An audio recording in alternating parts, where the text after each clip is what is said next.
Hello friends, Ranjita রান্নাঘরে তোমাদের সবাইকে নতুন একটা রেসিপিতে স্বাগত জানিয়ে শুরু করছি আজকের রেসিপি। তো আজকে তোমাদের এই উচ্ছে দিয়ে একটা দুর্দান্ত রেসিপি শেয়ার করব। তো যারা উচ্ছে খাও না তারাও যদি এইভাবে রেসিপিটা বানাও তো তারাও অনায়াসে খেয়ে নিতে পারো। তো চলো ফ্রেন্ডস, তোমরা পুরো রেসিপিটা দেখো, আশা করছি তোমাদের খুব ভালো লাগবে। তো এখানে আমি নিয়েছি 250 গ্রাম উচ্ছে। তো প্রথমে উচ্ছেগুলোকে আমি রাউন্ড শেপ করে কেটে নিচ্ছি। এখানে দেখো আমি উচ্ছাগুলো দেখো রাউন্ড করে কেটে নিয়েছি। আর এখানে অনেক উচ্ছতে আমি দেখো বীজও বের করে নিয়েছি। তো যারা বীজ খাও তারা বীজটা রাখতেও পারো, কোনো অসুবিধে নেই। তো এবারে আমি উচ্ছেগুলোকে একটু জল দিয়ে ধুয়ে নেব ভালো করে। তো উচ্ছেগুলোকে আমি ধুয়ে একটা থালার মধ্যে তুলে নিচ্ছি। তো দেখো কত নোংরা বেরোলো।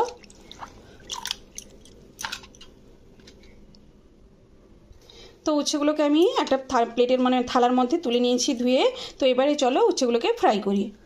তো এখানে দেখো ফ্রাই করার জন্য আমি কড়াইয়ের মধ্যে তেল দিয়ে দিয়েছি, আর তেলটা কিন্তু গরমও হয়ে গেছে। তো এখানে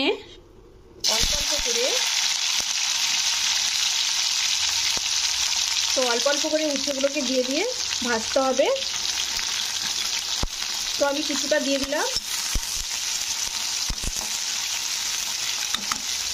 আর উচ্ছেটা ফ্রাই করার জন্য একটু তেলের পরিমাণটা একটু বেশিই লাগবে। এখানে দেখো আমার উচ্ছেগুলো কিন্তু ভাজা হয়ে গেছে আর একটু লাল লাল করে ভেজে নিয়েছি। তো এবারে এগুলো তেল থেকে তুলে নিচ্ছি।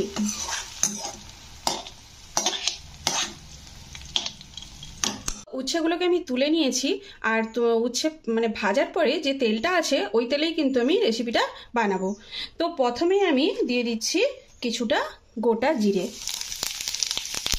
তারপরে দিয়ে দিচ্ছি এতে একটা শুকনো লঙ্কা, তারপরে দিয়ে দেব ফোড়ন। তো ফোড়নটা এখানকার যে ফোড়নটা হয় সাউথের যে ফোড়নটা, তো ওই ফোড়নটা দিলাম।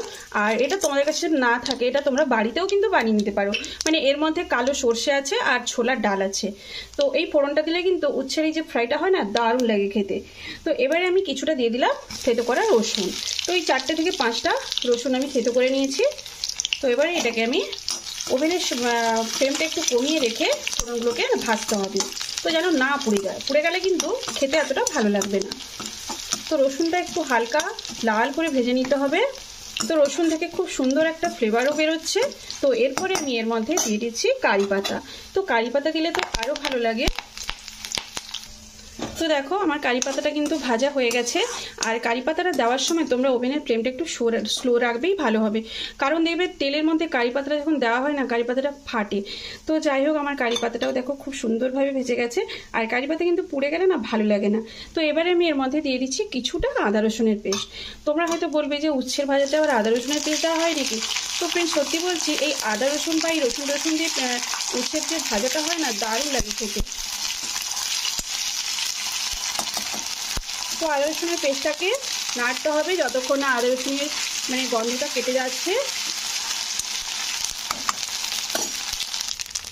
তো আদা রসুনের গন্ধ কেটে এবারে আমি এর মধ্যে দিয়ে দিচ্ছি লঙ্কার গুঁড়ো দিয়ে দিচ্ছি 2 চামচ, আর হলুদের গুঁড়ো 1/2 চামচ। তারপরে দিয়ে দেব স্বাদ অনুযায়ী লবণ। তো স্বাদ অনুযায়ী লবণ বলতে আমি এখানে 1 চামচই লবণ দিলাম। উচ্ছের পরিমাণ মতো লবণটা দিতে হবে। তো এটাকে একটু নাড়তে হবে। তো দেখো কি সুন্দর হয়ে গেল আমার মশলাটা। এবারে এর মধ্যে আমি উচ্ছের ভাজাগুলো দিয়ে দেব। তো এইভাবে তোমরা যদি উচ্ছে রেসিপিটা বানাও, তো সত্যি বলছি, আমি তোমাদের গ্যারেন্টি দিয়ে বলছি, যারা তেতো খাও না তারাও কিন্তু এই রেসিপিটা অনায়াসে খেয়ে নিতে পারো। আর সঙ্গে যদি একটু পাতলা পাতলা মসুরের ডাল হয় তো সেটা থাকলে তো আরও দারুণ হবে। গরম গরম ভাতের সঙ্গে জাস্ট দুর্দান্ত লাগবে। তো এইভাবে 2 মিনিট মতন আমি উচ্ছেটাকে ভেজে নেব মশলার সঙ্গে। তো ফ্রেন্ডস, কেমন লাগলো আমার এই উচ্ছে ভাজার রেসিপিটা অবশ্যই কিন্তু কমেন্ট করে জানিও। আর অবশ্যই ভালো লাগলে একটা লাইক করো, শেয়ার করো, আর চ্যানেলটাকে সাবস্ক্রাইব করে পাশে থেকো যারা আমার পাশে আছো। তো আমিও কথা দিচ্ছি তোমাদের পাশে থাকবো, আর তাদেরকে অনেক অনেক ধন্যবাদ। তো চলো আমার উচ্ছের ভাজাটা কিন্তু প্রায় কমপ্লিট। তো এটা একটা প্লেটের মধ্যে নিয়ে নিচ্ছি।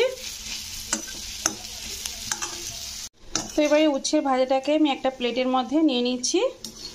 তো দেখো কি সুন্দর হয়েছে ভাজাটা, দেখতেও কিন্তু খুব সুন্দর হয়েছে, আর খেতে তো আরও দারুণ হবে। তোমরা অবশ্যই কিন্তু এইভাবে ট্রাই করতে পারো। তো চলো ফ্রেন্ডস, ভিডিওটা এখানেই শেষ করছি।